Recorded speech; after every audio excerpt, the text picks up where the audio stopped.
La princesse Eloria et la forêt des 1000 échos. Il était une fois, dans un royaume entouré de montagnes bleues et de grandes prairies dorées, une jeune princesse nommée Eloria. Elle avait 10 ans, presque 11, et contrairement à beaucoup de princesses des histoires anciennes, elle n'aimait pas passer ses journées assise à regarder par la fenêtre du château. Non. Eloria adorait courir dans les couloirs, grimper aux arbres du jardin royal, observer les oiseaux rares avec une longue vue, et surtout, partir à l'aventure. Le château de Bélécume, où elle vivait avec le roi Augustin et la reine Maélie, était immense. Il possédait plus de 100 pièces, des escaliers secrets, des bibliothèques gigantesques, et même un passage caché derrière une vieille tapisserie représentant un dragon endormi. Mais malgré toute cette grandeur, Eloria rêvait d'autre chose. Elle rêvait de découvrir le monde. Chaque soir, avant de dormir, elle écoutait les histoires du vieux jardinier Milo. Lui avait voyagé autrefois très loin, au-delà des collines, au-delà des rivières argentées. Et il racontait souvent la même légende. La légende de la forêt des 1000 échos. Une forêt mystérieuse où les arbres murmuraient des secrets, où les pierres pouvaient parfois chanter, et où une lumière étrange apparaissait certaines nuits. Mais attention, disait toujours Milo en levant son doigt ridé, la forêt met le courage des voyageurs à l'épreuve. Et à chaque fois, Eloria ouvrait de grands yeux. Même les princesses, surtout les princesses. Alors Eloria riait, mais au fond d'elle-même, elle savait une chose.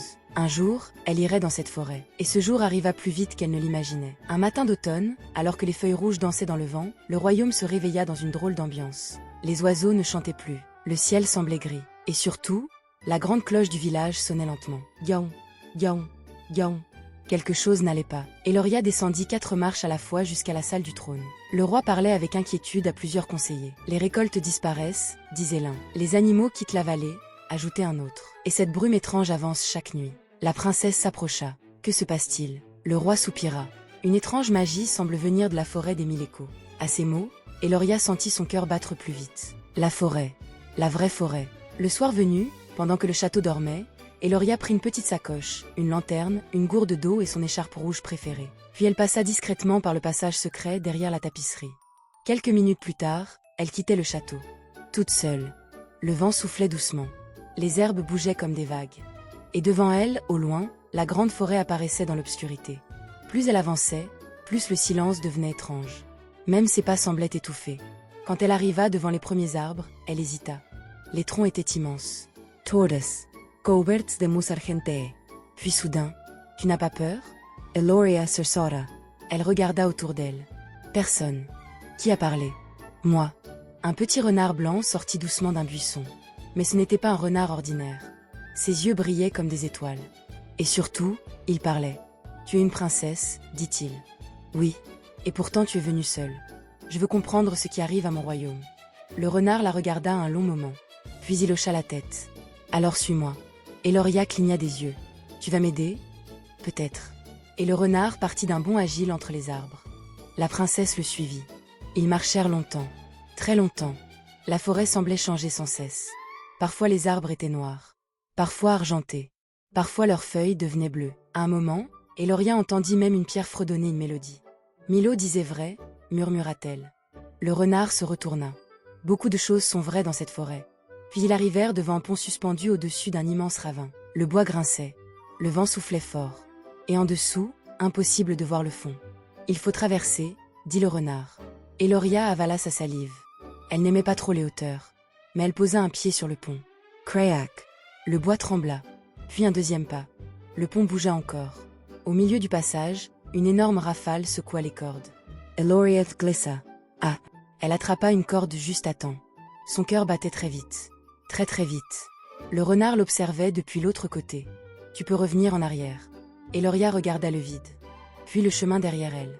Et enfin la forêt devant. Non. Elle n'abandonnerait pas. Alors elle inspira profondément. Et elle continua. Quand elle arriva enfin de l'autre côté, le renard eut un petit sourire. Bien. Beaucoup échouent ici. Je ne suis pas beaucoup, répondit Eloria. Le renard sembla amusé. Ils poursuivirent leur route jusqu'à une clairière illuminée par des centaines de petites lucioles dorées.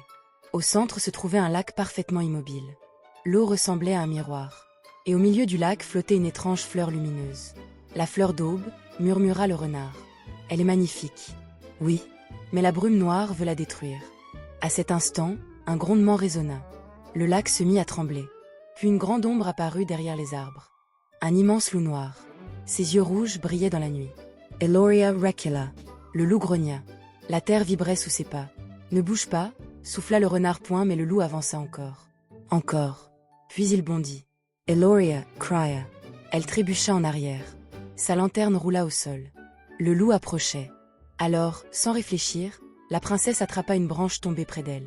Baran. Le loup hésita. Eloria trembled. Elle avait peur. Terriblement peur. Mais elle resta debout. Le loup poussa un énorme hurlement. Et soudain, quelque chose d'étrange se produisit.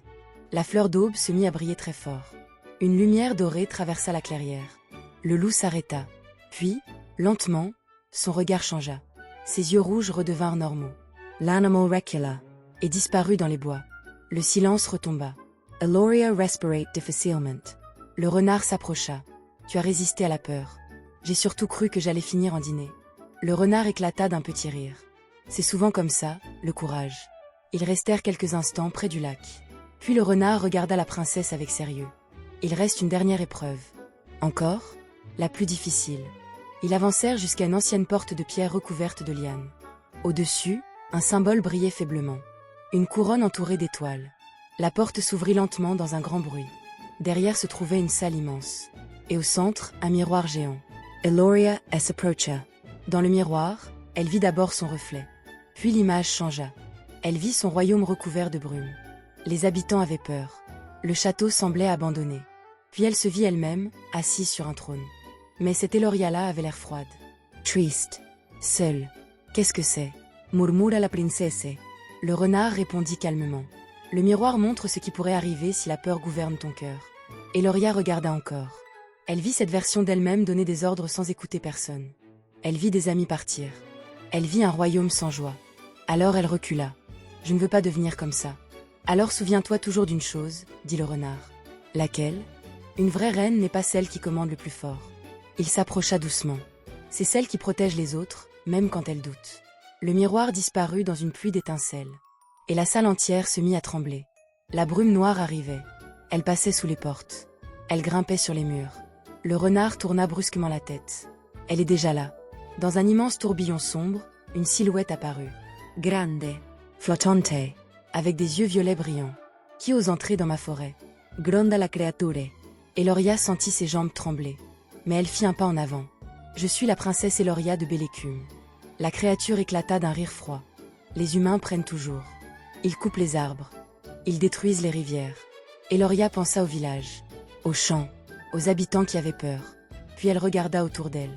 La forêt souffrait aussi. Alors elle comprit. Tu veux protéger cet endroit. La silhouette hésita. Les humains oublient toujours. Eloria réfléchit quelques secondes. Puis elle retira doucement la couronne qu'elle portait depuis son départ. Une petite couronne d'argent ornée d'une pierre bleue. Et elle la posa au sol. Je te fais une promesse. La creature observa la princesse. Laquelle? Mon royaume protégera cette forêt. Le vent sembla s'arrêter. Même la brume ralentit. Plus personne ne viendra ici pour détruire. La silhouette la regarda longuement. Très longuement. Puis, peu à peu, son apparence changea. L'ombre disparut. Et à la place apparut une femme vêtue de feuilles argentées. Son visage semblait fatigué. Mais d'où point je suis Lyséa, gardienne de cette forêt. Eloria resta immobile. C'est toi qui as créé la brume? Lyséa baissa les yeux. Oui. Je voulais éloigner les humains. Le renard blanc s'approcha calmement. Et maintenant? La gardienne regarda la princesse. Puis elle tendit la main. Une petite lumière dorée apparut. Alors prends ceci. Une graine lumineuse se posa dans la paume d'Eloria. Tant qu'elle brillera, la forêt et ton royaume seront liés. La brume noire commença à disparaître. Dehors, au loin, on entendit à nouveau les oiseaux chanter. Eloria sourit. Elle avait réussi. Mais soudain, elle réalisa quelque chose. Attends, comment vais-je rentrer au château? Le renard eut un petit sourire mystérieux. Ferme les yeux. Quoi? Fais-moi confiance. Eloria hésita. Puis elle ferma les yeux. Le vent souffla autour d'elle. Elle entendit des feuilles tournoyer. Une étrange chaleur l'enveloppa. Et quand elle rouvrit les yeux, elle se trouvait devant les grilles du château. Le soleil se levait. Comme si toute la nuit n'avait été qu'un rêve. Mais dans sa main brillait toujours la petite graine dorée. Quelques secondes plus tard, les gardes accoururent. Princess Eloria. Le roi et la reine arrivèrent en courant.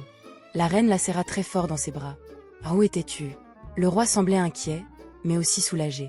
Eloria regarda ses parents. Puis elle sourit. « J'ai beaucoup de choses à raconter. » Les jours suivants, le royaume changea. Le roi fit planter de nouveaux arbres. Les rivières furent protégées. Et personne n'eut plus le droit de chasser dans la forêt des mille échos. Quant à Eloria, elle continua de partir à l'aventure. Mais désormais, les habitants ne voyaient plus seulement une jeune princesse curieuse. Il voyait quelqu'un de courageux, quelqu'un capable d'écouter, quelqu'un qui comprenait que les plus grandes victoires ne se gagnent pas toujours avec une épée. Parfois, elles se gagnent avec le cœur. Et certaines nuits, quand le vent soufflait doucement autour du château, Eloria regardait au loin les montagnes bleues. Alors elle croyait apercevoir, entre les arbres, deux petits yeux brillants. Le renard blanc, qui veillait encore sur la forêt. Et peut-être aussi, sur elle.